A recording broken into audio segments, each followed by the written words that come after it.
सुप्रतिम बैनर्जी। उत्तर प्रदेश के रायबरेली में 18 तारीख की शाम को एक घटना होती है। 18 तारीख मतलब 18 जनवरी 2026, इसी साल इसी महीने की बात है।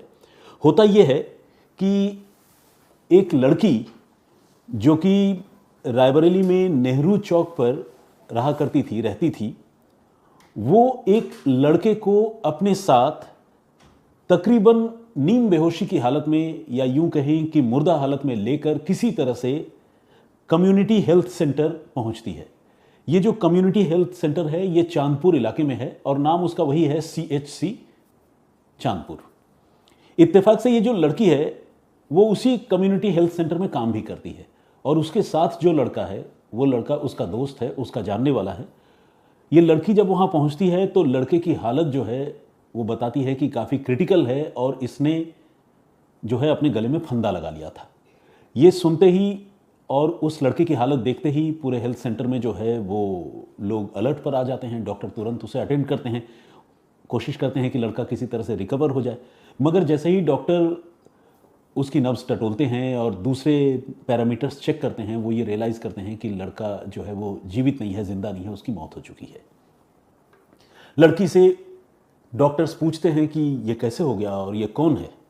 तो लड़की बताती है कि हम दोनों साथ रहते हैं और आज जो है हमारे और इसके बीच में किसी बात को लेकर कुछ कहासुनी हुई थी और उसके बाद मैं घर से बाहर गई थी और जब मैं लौटी तब तक इसने फंदा लगा लिया था।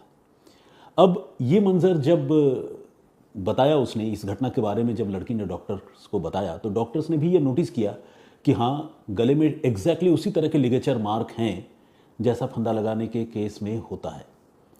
तो लड़की जो बात बता रही थी वो बात बिल्कुल कन्विंसिंग लग रही थी और डॉक्टरों को भी इस बात से वो प्राइमा फेसाई यानी शुरुआती तौर पर वो इस बात से कन्विंस हो गए कि लड़के ने खुद को ख़त्म कर लिया होगा। लेकिन चूंकि मामला इस तरह के एक सस्पेक्टेड डेथ का था तो इस मामले में लोकल पुलिस को भी कम्युनिटी हेल्थ सेंटर की ओर से इन्फॉर्म किया गया, जानकारी दी गई। अब रायबरेली के नकटुआ इलाके की जो पुलिस है वो सबसे पहले कम्युनिटी हेल्थ सेंटर पहुंची, उसने बॉडी देखी और पूरे घटनाक्रम को समझा और उसके बाद पुलिस की एक टीम जो है वो नेहरू चौक पर जिस मकान में ये दोनों लड़का लड़की रहा करते थे किराए में, वहाँ पहुँची और वहाँ जाकर उन्होंने सीन ऑफ क्राइम का मुआयना किया। उन्होंने देखा कि वाकई जो कमरा है जहाँ पर यह घटना हुई है उसके सीलिंग के साथ एक फंदा एक वायर का बना हुआ है और नीचे एक स्टूल भी है जो कि नीचे गिरा हुआ है। जो ये सब कुछ देखने से ये लगता था कि शायद इस लड़के ने खुद को ख़त्म कर लिया है।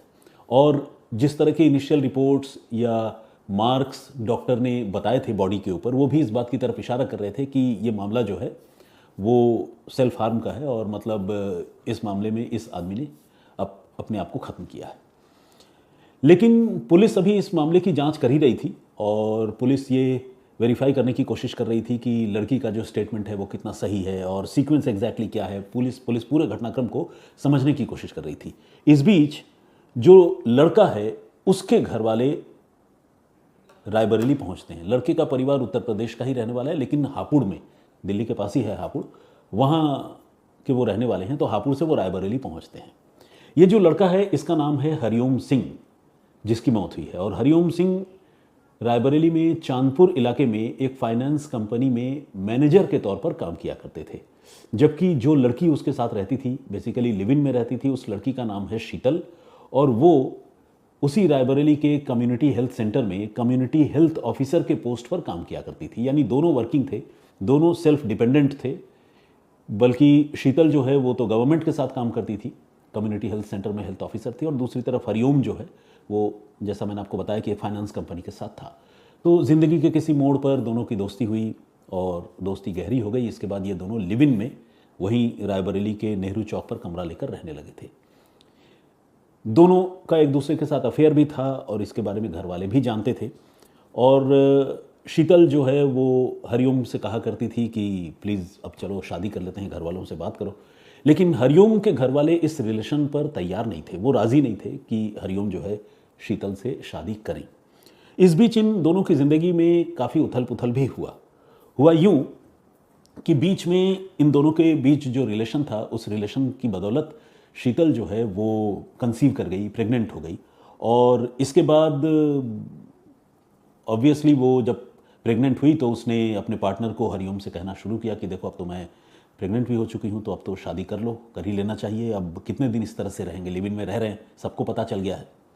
लेकिन हरिओम थोड़ा रिलक्टेंट था, इस चीज़ के लिए तैयार नहीं था, और उसने शीतल को कोई ऐसी दवा दे दी जिसकी वजह से उसका मिसकैरेज हो गया, यानी गर्भपात हो गया।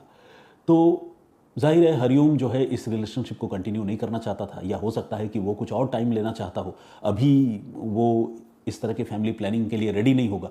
तो उसने जो है उस लड़की को, शीतल को, कुछ ऐसी दवाई दे दी जिससे वो प्रेगनेंसी टर्मिनेट हो गई। अब इस बात को लेकर जो है शीतल के बीच में और हरिओम के बीच में कहा सुनी, तनातनी, ये सब चलती रही। हुआ ये कि 15 जनवरी को, 15 जनवरी को इन दोनों के बीच में इसी बात को लेकर अपने घर के अंदर, अपने किराए के कमरे के अंदर लड़ाई झगड़ा भी हुआ था। और इसके बाद शीतल जो है अपने घर चली गई थी। शीतल घर गई और उसके बाद शीतल 18 को वापस आई थी। लेकिन घर जाना जो है वो मसले का हल था नहीं। शीतल जब 18 को वापस आई तो 18 की शाम को दोनों के बीच में फिर से दोनों के रिलेशनशिप को लेकर और शादी को लेकर कहा सुनी और लड़ाई झगड़ों की शुरुआत हो गई। लेकिन इसी कहा सुनी और लड़ाई झगड़ों के बीच में दोनों ने ड्रिंक्स भी की और साथ में डिनर विनर भी किया। और इसके बाद जैसा कि शीतल ने बताया कि वो अपने घर से इस लड़ाई झगड़े के बाद कुछ देर के लिए बाहर गई थी घूमने के लिए, और जब वो लौट कर आई तब उसने देखा कि हरिओम ने अपने साथ ये हरकत कर ली है। लेकिन पुलिस में जो रिपोर्ट लिखाई थी हरिओम के घर वालों ने, वो ये जोर देकर कह रहे थे कि इसके पीछे ज़रूर कोई ना कोई कॉन्स्पिरेसी है, हरिओम ऐसा नहीं कर सकता, ज़रूर शीतल ने ही जो है उसके साथ ज्यादती की है और उसकी हत्या की है। अब जब पुलिस को ये बात पता चली और घर वालों ने जोर देकर कहा कि शीतल जो है वो इंटिमिडेट करती थी, डराती धमकाती भी थी, तो पुलिस ने इस मामले को और गहराई से इन्वेस्टिगेट करने का फैसला किया। इस बीच जब पोस्टमार्टम रिपोर्ट सामने आई तो लिगेचर मार्क तो बिल्कुल आइडेंटिकल वैसा ही था जैसे फंदे में लटक जाने से होता है, गले वाला। लेकिन इसके अलावा उसके बॉडी पर, हरिओम के बॉडी पर कुछ इंजरी मार्क्स भी, और वो एंटीमॉर्टम इंजरी मार्क्स नज़र आए जो किसी के साथ ज्यादती या मारपीट की सूरत में होते हैं। तो ये इस बात की तरफ इशारा कर रही थी या कर रहा था कि हरिओम के साथ उसकी मौत से पहले फिजिकली जो है ज़ोर ज़बरदस्ती हुई है और मारपीट भी हुई है। तो ऐसे में पुलिस ने ये सोचा कि शीतल से और गहराई से पूछताछ ज़रूरी है। उसके बाद पुलिस ने शीतल को हिरासत में लिया, क्योंकि ऐसे भी उसके खिलाफ नेम्ड FIR हरिओम के घर वालों ने दर्ज करवाया था। और उसके बाद शीतल से पूछताछ शुरू हुई, और तब शीतल ने पूछताछ में जो कहानी बताई, उस कहानी को सुनकर पुलिस भी भौंचक्की रह गई। और खुद हरिओम के घर वालों ने भी ये नहीं सोचा था कि ये कॉन्स्पिरेसी या ये साजिश इतनी गहरी निकलेगी। हुआ ये कि 18 तारीख की शाम को जब शीतल वापस आई कमरे पर और हरिओम के साथ उसकी नए सिरे से लड़ाई झगड़े की शुरुआत हुई, साथ में पीले पिलाने और खाने वाने का दौर चला। उसके बाद लड़ाई झगड़ा धीरे धीरे बढ़ता रहा, बात बढ़ती रही, और एक मुकाम ऐसा आया जब हरिओम जो है वो गुस्से में आकर, या आप ये कहें कि शीतल पर एक मानसिक दबाव बनाने के लिए उसने अपने गले में एक फंदा वायर का बनाकर लगा लिया और एक स्टूल के ऊपर खड़ा हो गया। और वो ये शीतल को बताने की कोशिश कर रहा था कि कहो, तुम कहो तो अभी मैं खुद को ख़त्म कर लेता हूँ, अभी मैं तुम्हें छोड़कर, इस दुनिया को छोड़कर चला जाऊँगा। इस तरह के डायलॉग वो दे रहा था, और वो फंदा लगाकर स्टूल के ऊपर खड़ा हो गया था। लेकिन उसने ऑब्वियसली ये नहीं सोचा था कि शीतल कुछ ऐसा भी कर सकती है जो उससे उसकी ज़िंदगी छीन ले। शीतल ने किया ये कि इसी मौके को देखकर गुस्से में उसने नीचे जिस स्टूल पर हरिओम खड़ा था उस स्टूल को पूरी ताकत से लात मारी, और लात मारने का नतीजा ये हुआ कि स्टूल तो छिटक कर दूर जाकर गिरा, और हरिओम के पास फिर अपने आप को संभालने का और रिकवर करने का कोई चांस ही नहीं बचा। वो विद इन मोमेंट्स जो है वो वहीं लटकता हुआ छटपटा कर ढेर हो गया। इस तरह के सिचुएशन में जो अनप्रेसिडेंटेड और अचानक होने वाली चीज़ें होती हैं, आमतौर पर जो क्रिमिनल माइंडेड नहीं होता है या जो इस तरह की चीज़ों को अवॉइड करना चाहता है, उसकी कोशिश ये होती है कि वो उस बंदे को जो इस तरह से फंदे पे लटक रहा है उसे बचाने की कोशिश करती है, उसे पकड़ लेता है, ऊपर धकेलता है ताकि जो नॉट है वो थोड़ा ढीला पड़ जाए और उसको सांस आने लगे। लेकिन यहाँ पर हुआ उल्टा। शीतल जो है उसे उसी हाल में तड़पता हुआ छोड़कर घर से बाहर निकल गई, ताकि वो ये एलिबी, ये कहानी लोगों के सामने पेश कर सके, पुलिस के सामने पेश कर सके कि जब वो लड़ाई झगड़े के बाद कुछ देर के लिए घर के बाहर गई थी, तब हरिओम ने यह कदम उठाया और ये घटना हो गई। उसने यही बात पूरी दुनिया को बताई भी, पुलिस को भी बताई। मगर शीतल चूंकि कोई हार्डकोर क्रिमिनल तो थी नहीं।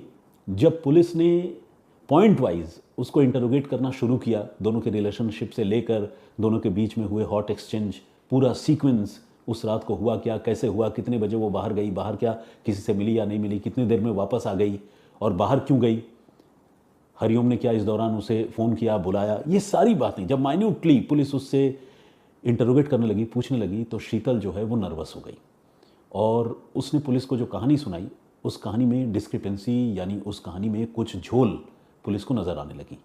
पुलिस को ये समझ में आ गया कि शीतल कुछ छुपा रही है। उसके बाद जब पुलिस ने उससे थोड़ी और सख्ती की तो उसने सच्चाई बता दी।